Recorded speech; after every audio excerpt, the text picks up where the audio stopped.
Okay, welcome back. In this video, I want to run through how to access a contract to lease in a transaction and to actually go through filling in the contract to lease and sending it for e-signing. I think that's important. So you will have watched the few videos before this on what actually our e-signing and contract platform is. And by now, don't watch this video unless you've already watched the video on how to create a transaction and what is a checklist and what this actual system is. So I'm assuming you know how to create a transaction, and I'm going to go from here now, and we're going to go to a contract to lease. So I'm going to my transaction. You should all be familiar with this. On the left, we have our checklist, and we'll click into our checklist. And now let me paint the picture for the scenario. Okay, so we are now representing the tenant. We have found someone has come to us and said, I'm looking for a property to lease. We've said, okay, fine, we'll get options for you. We've gone on to the MLS. We've shortlisted some property. The person, we've set up 2 or 3 appointments. We've taken the person to view the property as his representative. And then he has turned around and said, okay, I like that property. I want to put in an offer to lease and see if I can secure the property. Okay, so I'm painting the scenario, and this is most likely a lot of certainly beginners, their first transaction. They have a friend who's looking to lease an apartment, or you come across someone and they say, listen, can you help me find an apartment? So that's the scenario where we are here. So as you'll know from the checklists, all of the documents you would need for a lease agreement are here. If you were representing the landlord, you'd have the listing agreement, disclosures, commission agreement, etc. But in this situation, as we have said, we are only representing the tenant. We don't know who the landlord is. We're dealing with the other agent, but we need to put in a contract to lease. Now we go contract to lease, and then we click next. Now we don't have these fields here in this next stage are where it will automatically put signing fields on the contract. It auto populates where people need to sign. So it's almost like a smart contract. We don't know who the landlord is here. As I said, this is typically what will happen your first time. You are just dealing with the other agent, and we are just dealing with a tenant. So take the other signing fields out, otherwise it'll stay in the contract and there's no one to sign them. Okay, so we are going to, when we created the transaction, we put in our client as Mr. Tenant. So Mr. Tenant is there. We go next, and it brings up our branded smart contract, which is the stock standard contract that everyone uses. We're not allowed to, as agents, make changes to this. You're only allowed to make a change if you are an attorney. So you can see here it's auto-populated the tenant's details. We don't know the landlord. I've explained this already in this situation. So we're just going to say the landlord, and then this will be corrected when you fill in the lease agreement. Lease to execute lease agreement no later than properly desired. So remember, as I said, you fill in the contract. Or let me run through this again with you, because it is quite confusing. The process for a lease is your client says, okay, I want to make an offer on that property. You fill in what's called the contract to lease, which is the first document. And when that is accepted and your client and the landlord have agreed terms, you then do the actual full lease agreement. Now, the reason, certainly in Florida, it's not like this in all states, the reason you don't go straight to a full lease agreement, you can, but you typically don't, is that there's no point doing a 30-page document until you know that you've agreed terms and that it's going to be accepted by both parties. So that's why we tend to, certainly in Florida, do the contract to lease first. It's a nice, easy 2-page document. You agree the salient terms, in other words, the main terms, and then you go to the lease agreement. Okay, so this is what we're doing now, is we're going to the contract to lease, which is the first document. Okay, so once we've got the contract to lease signed and accepted, we are going to give ourselves 4 days to get the actual lease agreement signed. So that's that field there.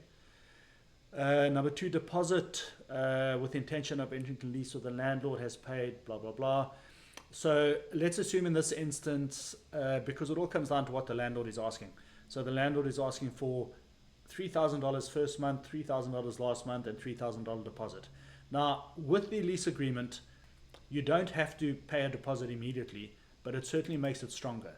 So in this instance, I'm going to say, look, with this lease agreement, I'm cutting you a check for $3,000, and you know, it just shows that I'm serious.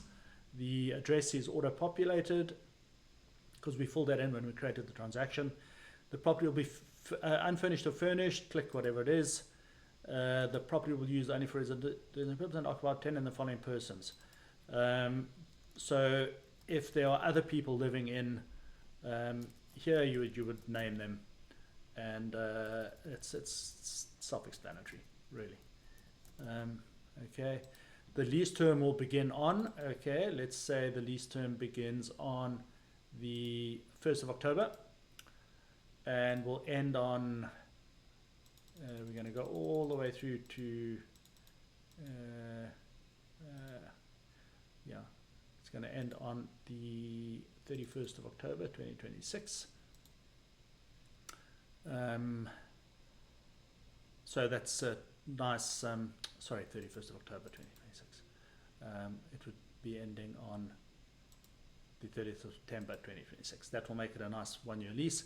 Money due before occupancy, tenant will pay, blah, blah, blah. So this one, number 5, this includes all of the money that the tenant has to pay before moving in. So we know that the landlord wants $3,000 first month, $3,000 last month, and $3,000 for deposit. So we'll put $9,000 here. If he hasn't paid the full $9,000, he won't be able to move in. Then we come to detailing the actual rents again. First month's rent plus applicable taxes. We've discussed this. There's no advance rent. Last month's rent.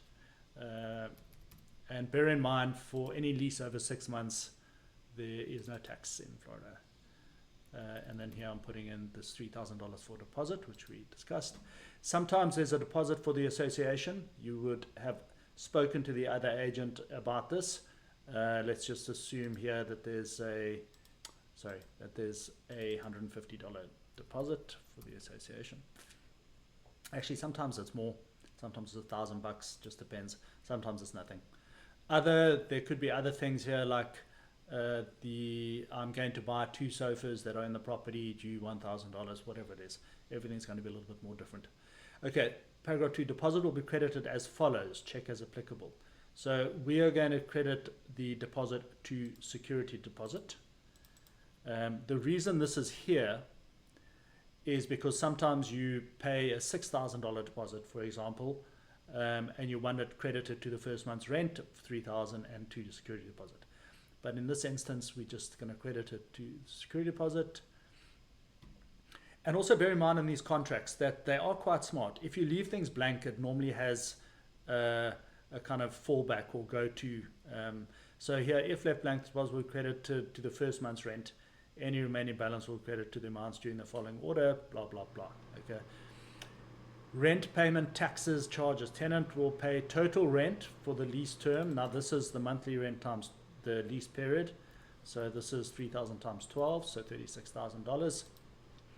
Then the next bit is timing.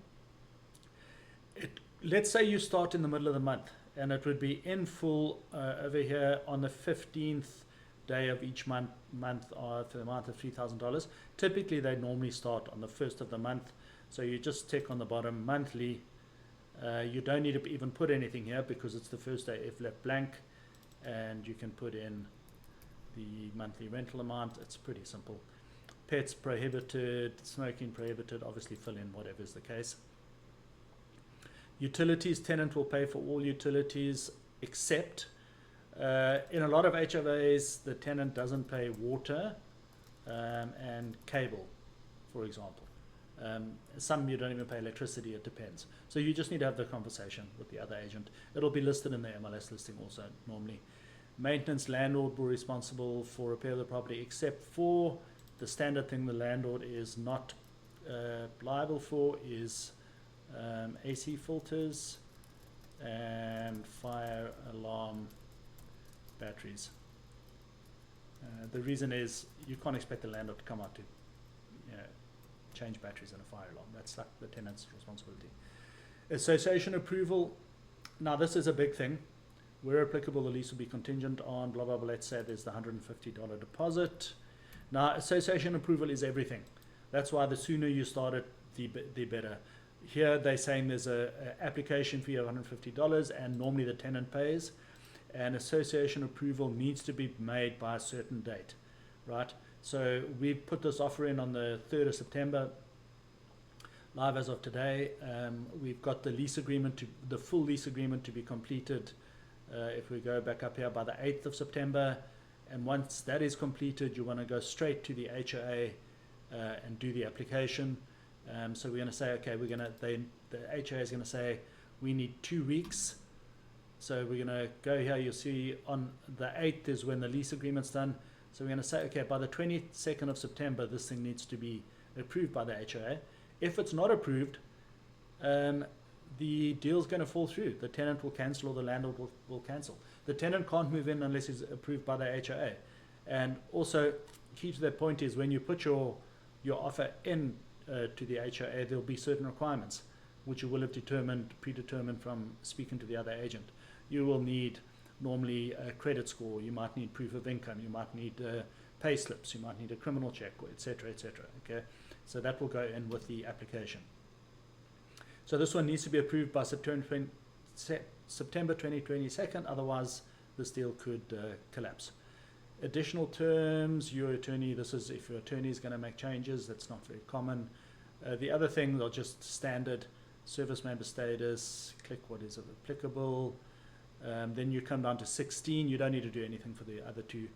The tenant's agent's name, now we know that's us, right? So you'll put your details in and the brokerage details. Protected, this is the other agent that you're dealing with. And we don't know what their brokerage is. Okay, so do that. Then you come down, you see these fields have been pre-populated. As I said earlier, the only person signing here is the tenant who we represent. We don't know who the landlord is, and this is the most common way of doing it. So we will get our tenant to sign it, and once our tenant has signed it, we will send it to the other agent who will then give it to his client, who's the landlord. You see all of the signature places are auto-populated. Prospective tenant's address. Here you put his current address, or rather their current address. Their current. And the reason this was put down is, you know, often the landlord can use it to determine if they are staying in a similar type of environment, what their current living conditions are, etc., etc. Okay, and we don't have the landlord's details. I've said that before. It's going to go to the other agent. And then the last thing to sign. Okay, so we're completed. We now need to send this to our tenant to sign. So up here on the right, I'm not sure if you can fully see it in the screen, but there's a little arrow next to save and close. Click on the arrow. You see here it says send for e-sign. This is the most important part of all of this now. You go send for e-sign. It automatically brings up the tenant's details because we put them in when we created the transaction. I don't need to sign as the agent. It's not required on the contract to lease. It is required in one place on the lease agreement. So, but I do want to CC myself. So I want to get a copy. And if you have the other agent's details, you can also add the other agent as a CC. You can just create a new transaction and add them as a CC. That means when it's signed by the tenant, it'll automatically go to the other agent. You won't have to send it to him. But however you want to do it, I mean, typically most people just get it signed by the tenant and they email it to the other agent. From there, you send. The document goes off for e-signing, and then it will sit here in the contract, uploaded, waiting on signatures. When your tenant signs, you will get emailed a copy, and it will stay in here where you can download it. So yeah, a bit of a long-winded video, but I think important for people to understand how to fill in this contract to lease, and hopefully you found that useful. And yeah, we'll see you on. Just to recap, the most important thing of the system is the ability to easily add, edit, send for e-signing, and keep it all in one portal. So don't forget that. Anyway, I hope you found that helpful. I will see you on the next one. Bye.